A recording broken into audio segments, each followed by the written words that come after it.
4 PM news network में दोस्तों आपका स्वागत है। मैं हूं आपके साथ राशिद जहीर। 100 बरस हो गए लगभग आरएसएस को बने और इससे बड़ी हार कोई दूसरी नजर नहीं आई होगी आरएसएस को। एक समय तो जब गांधी का असैसिनेशन किया गॉडसे ने, और गॉडसे का जो उस्ताद था सावरकर, उसको देश ने बिल्कुल अंधेरे में गुम कर दिया था। नो डाउट वो अदालतों से बच गया था, लेकिन गोडसे और सावरकर का जो आपस में बॉन्ड था वो लोगों को मालूम पड़ गया था। तो सन 66 में जब सावरकर मरा तो देश उसको कोई याद नहीं कर रहा था। ये बात अलग है कि उसके अनुयायियों ने बाद में आके संसद में उसकी तस्वीर भी लगा दी। एक तरफ गांधी जी है, एक तरफ सावरकर है। एक तरफ मरने वाला है, एक तरफ तथाकथित मारने वाला है या मारने वाले का साथ देने वाला।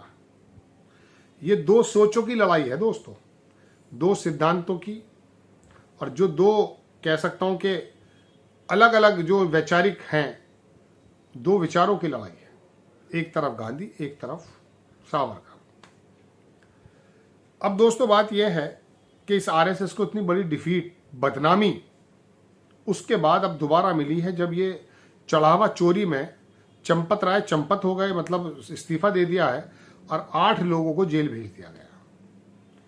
योगी आदित्यनाथ जब वहां गए, कोई प्लान नहीं था अयोध्या जाने का। वहां चंपत राय और उसके जो बाकी अनिल मिश्रा और एक दो लोग हो रहे हैं कि नाम मुझे एग्जैक्टली याद नहीं, उनको कसदन कह दिया गया कि अलग हट जाएं, साइड में हो जाएं। तो जब योगी आदित्यनाथ वहां गए तो ये लोग वहां नहीं थे। मालूम है क्यों? चूंकि योगी आदित्यनाथ जानते हैं कि अयोध्या के चढ़ावा चोरी को लेकर के यूपी की सरकार की विफलता बताने का काम बीजेपी कर रही है। और बीजेपी ने अब उस आरएसएस को भी नहीं छोड़ा है जो आरएसएस योगी के पक्ष में खड़ी होती है बार बार। ये लोग जितने भी वहां पर इस ट्रस्ट के अंदर हैं, ज्यादातर आरएसएस के विचारक हैं, प्रचारक हैं।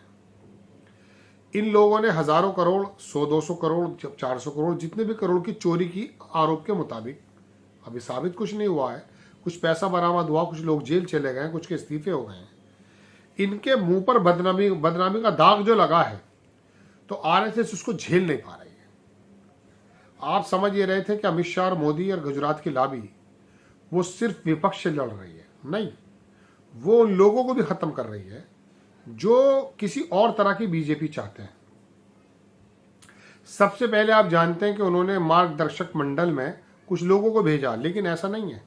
आप अगर छत्तीसगढ़ झारखंड से शुरू करेंगे ना, बिहार में सुशील मोदी हो, छत्तीसगढ़ में रमन सिंह हो, उड़ीसा में तो खैर पलट ही दी है बाजी, और बंगाल के अंदर टीएमसी के लोगों को तोड़ना हो, बहुत सारे नेता, चाहे नितिन गडकरी महाराष्ट्र के हों, चाहे वसुंधरा राजे राजस्थान की हो, शिवराज चौहान मध्य प्रदेश के हों, इन लोगों को इन लोगों ने बर्फ में लगा दिया, बिल्कुल ठंडे बस्ते में डाल दिया। तो ऐसा नहीं है कि खाली इन्हीं नेताओं को किया है। अब उनका अगला दाव आरएसएस है। यह आरएसएस बड़ा अपनी अपनी बखान करता है कि हमने ड्राइंग रूम मीटिंग करके महाराष्ट्र का चुनाव जिताया, दिल्ली का चुनाव जिताया। नड्डा तो कह रहे थे कि कुछ जरूरत नहीं है, लेकिन ये लोग हार रहे थे, हमने 2024 में झटका दिया और फिर बाद में देखो कैसे कैसे जिता दिया। तो ऐसे में इनका भी इलाज करना जरूरी है, क्योंकि योगी आदित्यनाथ अब अमित शाह के लिए सबसे बड़ी लकड़ी है, ऐसा आरोप लग रहा है। प्रधानमंत्री पद के लिए भी लोग उनको पसंद करते हैं, और जिस तरह से उन्होंने बुलडोजर चलाया है उत्तर प्रदेश में, इस तरह की सोच वाले लोग जो खुश हो रहे हैं कि मुसलमानों के घरों पे बुलडोजर चल गए, वो मध्य प्रदेश में भी हैं, राजस्थान में भी हैं, दिल्ली महाराष्ट्र में भी हैं, गुजरात में तो हैं। तो ऐसे लोग भी चाहते हैं कि योगी आदित्यनाथ को हटाया ना जाए उनको, बल्कि प्रधानमंत्री पद के अमित शाह से ज्यादा उनकी, मैं समझता हूं कि स्वीकार्यता होगी। तो अब इनको कैसे हटाया जाए? अब इनको जो पक्ष में लाने वाले लोग हैं वो है आरएसएस के लोग। आरएसएस के मुंह पर ही एक तथाकथित ऐसी कालिख लगा दी गई है चढ़ावा चंदे को लेकर के। अपने आप आई खबरें, बड़े बड़े अखबारों ने खबरें डाल दी हैं, हिडन कैमरे में पकड़े गए वो लोग। और देखिए तो सही, एसआईटी योगी आदित्यनाथ बना रहे, दूध का दूध पानी का पानी की बात कर रहे हैं, क्योंकि उनको मालूम है कि ये बदनामी के धब्बे मेरे पे भी आ सकते हैं। तो सबसे पहले तो योगी आदित्यनाथ का अगर कोई बचाव करता आरएसएस, उसको ही थोड़ा सा मशकूक कहते हैं, शक के घेरे में डाल दिया गया। चूंकि ये चोरी करने वाले जिनके ऊपर आरोप हैं, अभी चोरी हुई है नहीं हुई है, की है नहीं की है, ये लोग आरएसएस के लोग हैं। आरएसएस के लोग मंदिर के नाम पर जो आह्वान करके सत्ता को ले रहे थे, वो उसी मंदिर में चोरी करते हुए पकड़े जा रहे हैं, ऐसा आरोप लग रहा है। जेल भी भेज दिया गया। अब उनका ड्राइवर इतना महाराज बन जाता है चंपत राय का।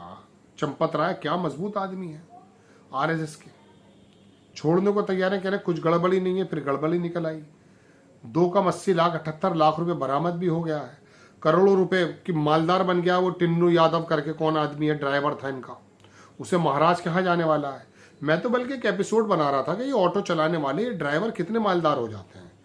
कोई सीएम बन जाता है, कोई मंत्री बन जाता है, कोई कुछ बन जाता है। तो इससे अच्छा काम तो यही है। मैं सुन रहा था वहाँ पर वो शिंदे चीफ मिनिस्टर बन गया, पहले ड्राइवर बताया जाता था। ओम प्रकाश राजभर के बारे में भी सुनते हैं। अब एक नया ड्राइवर ये आया, टिन्नू यादव। तो इसके बारे में तो एक बताना चाहिए, चाय वाला बनाम ऑटो वाला, एक स्टोरी बननी चाहिए, क्योंकि आप भी लोग थोड़ा चाहते हैं कि तड़कती भड़कती स्टोरी आपके सामने आए।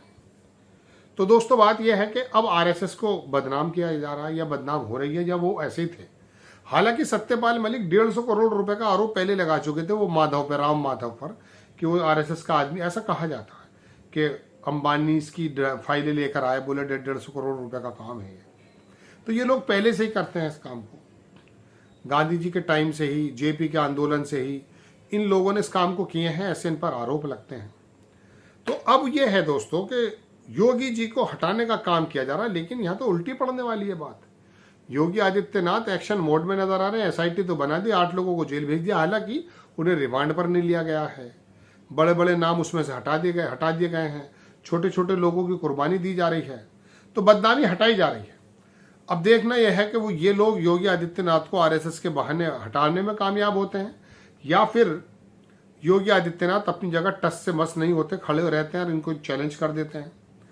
तीसरी बात इसमें बड़ी यह है, मेरा जो पर्सनल ऑब्जर्वेशन है, योगी आदित्यनाथ या मोदी जी भी अगर चोरी करते हुए सीसीटीवी में भी आ जाएंगे, ये लोग इलेक्शन हारेंगे नहीं। एक तो इनके इंतजामात ऐसे हैं, दूसरी बात यह है कि लोगों के दिलों में ये बात है कि ये छोटा मोटा काम इन्हें देश के लिए करना पड़ रहा है। अरे नोटबंदी अपने लिए थोड़ी की है उसने, वो तो देश को आगे ले जाना चाहता है। ये तमाम चीजें जो सामने आपके आ रही हैं, वो ये है कि लोग भी नहीं चाहते, क्योंकि लोग इस बात से खुश हैं कि योगी आदित्यनाथ ने बुलडोजर चलाया है। जब से मोदी की सरकार आई है, अजाने और सड़कों पे आना और मुसलमानों के पर काट दिए गए। हिंदू राष्ट्र बनने वाला है, दुनिया में गोदी मीडिया की गलत तस्वीर पेश कर रहा है। ये तीसरी बात है जो मैं आपको बता रहा हूँ। तो लोगों के दिलों में कोई बुरा मैल आएगा नहीं है। बिना वजह ट्रम्प भी डर रहा है कि मेरी भी कोई सीडी आ जाएगी। ये योगी आदित्यनाथ या उस पे तो कोई इल्जाम ही नहीं है। मोदी और जो केंद्र सरकार है ये इस बात को जानती है कि ये थोड़े दिन का खेल बखेड़ा है। और ये जो मंजर आम पे आया है ना मध्य प्रदेश के सीएम का, ये भी इसके अंदर भी आप सरकार की बात मानिए। उन्हीं लोगों की वजह से आए ये, वरना ये पत्रकार ऐसे खुलासे कहाँ कर रहे थे, ठीक इलेक्शन से पहले कर रहे हैं। जय हिंद।